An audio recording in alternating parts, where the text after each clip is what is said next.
Closer to home this morning in Spartanburg, we're following the latest on a deadly shooting spree that left one person dead and 3 others hurt. Our crews spent hours on scene right here near Cleveland Park as multiple law enforcement agencies flooded the area and a standoff ensued. Now, the investigation does span across several blocks, so we mapped it out for you. We know that the gunman first went to Cleveland Park Drive. That's where he shot 2 men working on a sewer line. That shooter then ran to a home on Amelia Street and got into a shootout with law enforcement. Our crews are back on scene, continuing our team coverage this morning. We do begin with Fox Carolina's Grace Runkle, who's live outside of the home on Amelia Street, getting a look at where things came to an end yesterday afternoon.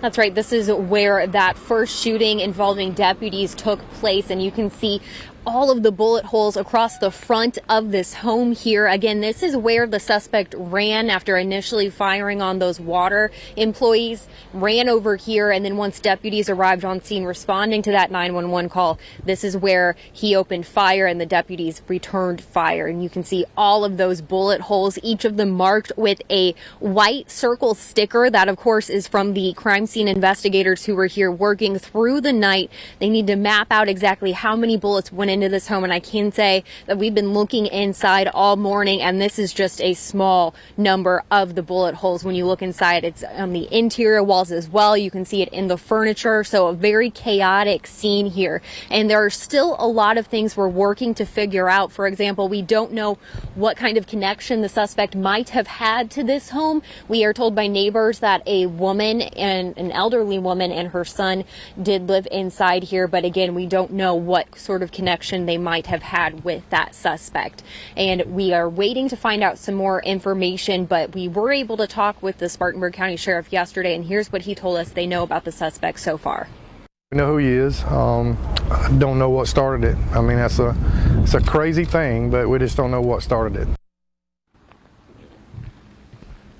And the Greenville County Sheriff's Office is going to be taking over this case because the officers involved with the Sheriff's Office, as well as SLED, who eventually came in to assist, they did fire their weapons. So standard procedure is to have a different department take over. And we do want to kind of show you a glimpse inside what looks to be the living room this morning. You can see what looks like pieces of the door that was broken down when the SWAT team had to go inside. And then just behind it, you can see maybe there's a couch, and it looks like 2 bullet holes in the back there. So again, a very chaotic scene that we're starting to piece together this morning. And of course, we're going to work to get you some more information. And if there is a press conference, we will let you know about that. And we actually will take that live to air. So you're going to want to stick with us all day long.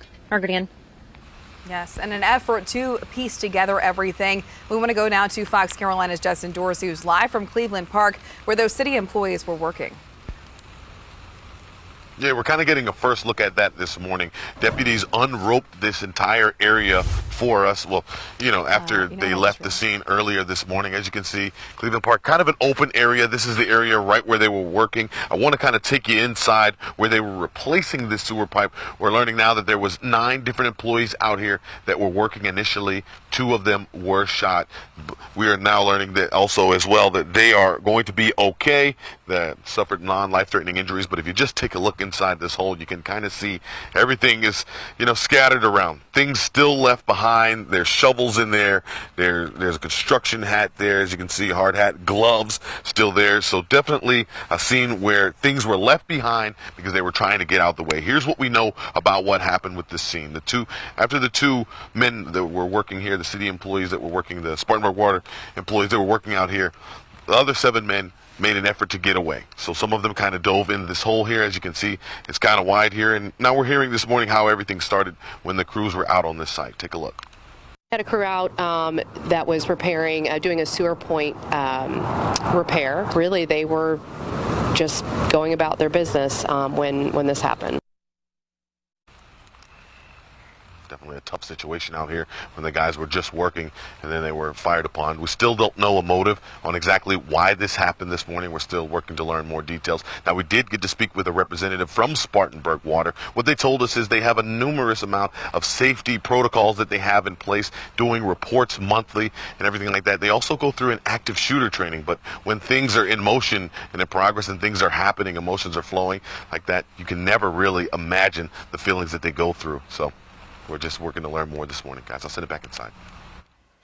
Justin, thanks. We know that many of you still have questions, and we're working to get those answers. But the bottom line this morning is that there's no threat to the community after SLED ended that standoff. However, sadly, one person is dead, 3 others are recovering, and right now the suspect's condition, motive, and name are all unknown.